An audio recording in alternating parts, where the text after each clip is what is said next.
Hello again. On to this exciting piece of information. The Market Theatre is honouring singer and activist Miss Nina Simone for Black History Month this year. Miss Simone's musical activism is being brought to life in a play headlined by 4 women. It's guided by lyrics from Miss Simone's rebellious song, 4 Women. Colorism, sexism and rape are just some of the themes highlighted. To tell us more, I'm joined in studio by theatre God, Mr. James Ngobo and actress Noxolo Dlamini. A very good morning to you. Thank you so much for joining us.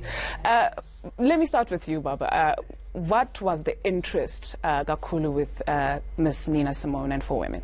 Well, one of my obsessions with storytelling, I just believe as a country we need to watch a lot of our stories that are always prolific when they're staged, but at the same time, I love the idea that our patrons come to the market and watch narratives from different pockets of the world, and narratives that echo the different stations that we've been through as a country. When we sat with the actors and we're reading the story, and its civil rights movement in the early 60s, and you look at what was going on in the early 60s in this country, and so there was just, for me, from the second that I read the script, one, I wanted to stage a play written by a black woman.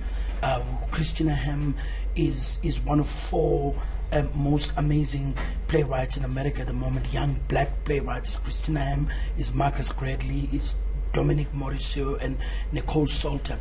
And I love the fact that she was able to absolutely take her hat off to Nina and then introduce other aspects of Nina Simone to people who maybe all they know is just her music, and her relationship, very strong relationship with Malcolm X, her involvement in what was going on at the time, and the other passion that Nina had was creating a space where everybody's stories is put on the same pedestal, and I just knew that our audiences will enjoy this work. I love challenging myself as a director a lot. I love challenging actors that I work with.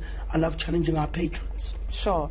Not all when you were workshopping this, or even before you got to workshopping it, I'm not sure how the process went, whether you auditioned, whether you were called.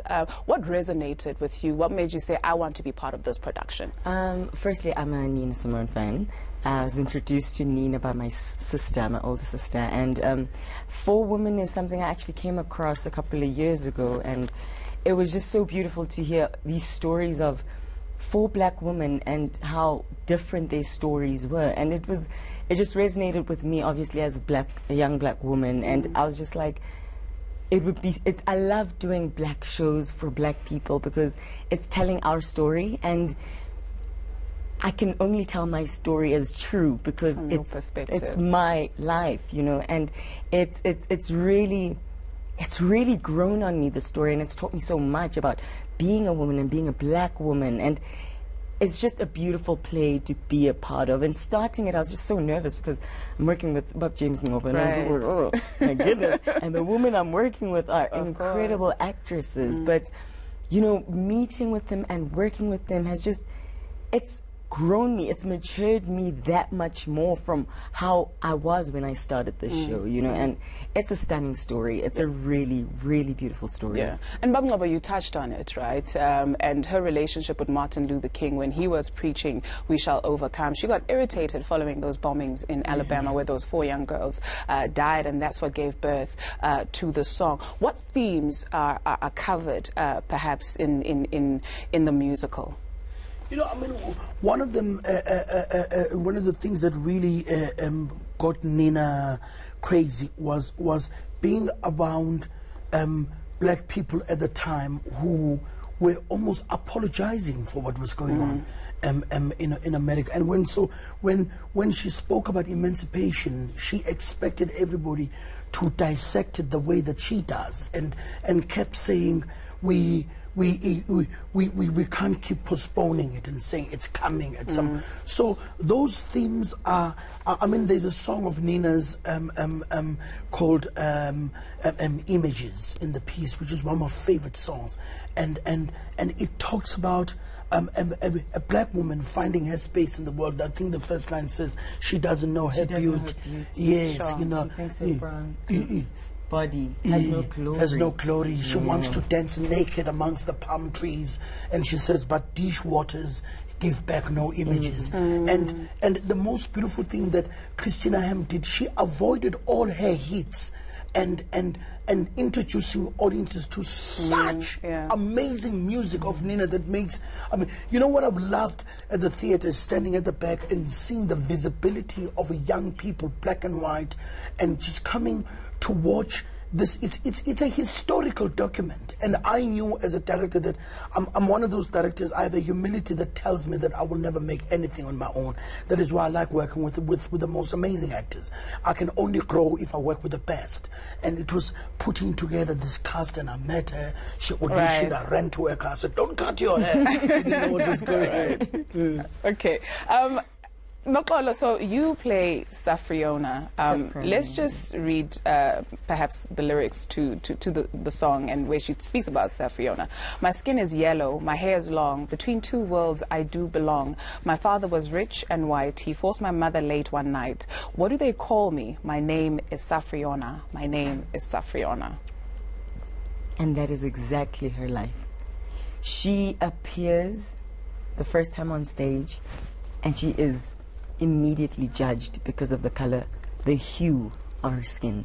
And because she's so used to this, she already knows how to defend herself, but almost like, I'm not going to be bothered by this, you know, and it bothers her, as does anybody else who gets judged the moment they appear and you don't know anything about them. Absolutely. You know? When we bring that context to South Africa right now, you know, you always hear, we yellow bone, no, we dark dean, or we this, or we that. We always like check this one's hue because it's lighter, or this one because it's darker.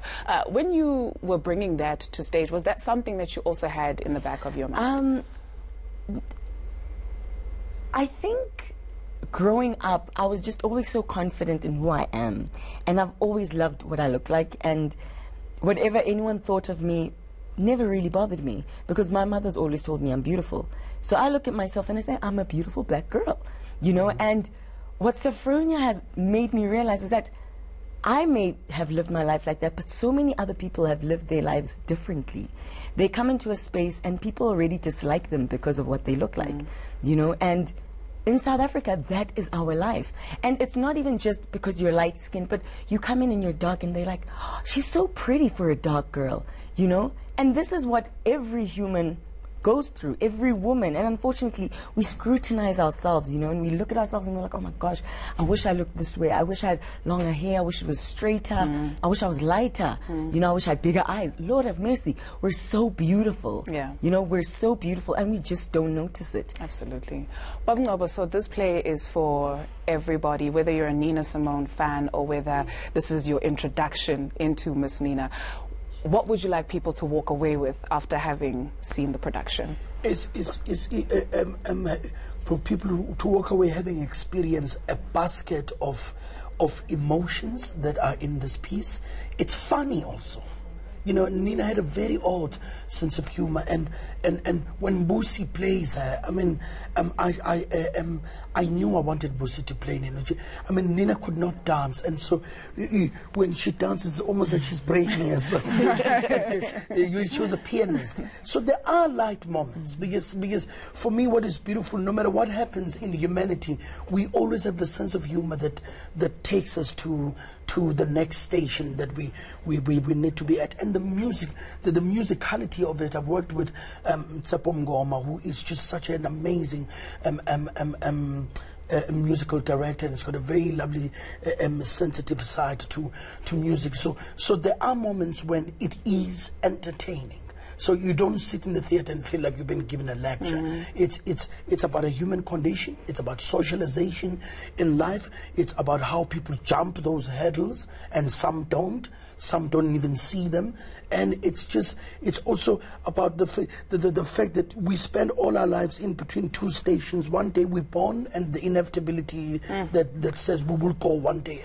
And Nina was, I mean, to think that Nina was recording at the same time as Aretha Franklin Patti LaBelle, Patty Austin, Melba Moore, Dionne Warwick, Clarice Knight. She just stood out. She had a strange voice, and two, her stories. And she says in the play, this country has been lulled for such a long time on feel-good songs. I want to write songs that wake folk up. And she did wake folk up, and I think her love for the continent also, because she spent a lot of time here, just also, you know, made that even more. Okay. Please take us out on a musical something, even if it's just a small anyana. Lot of mercy. La la la.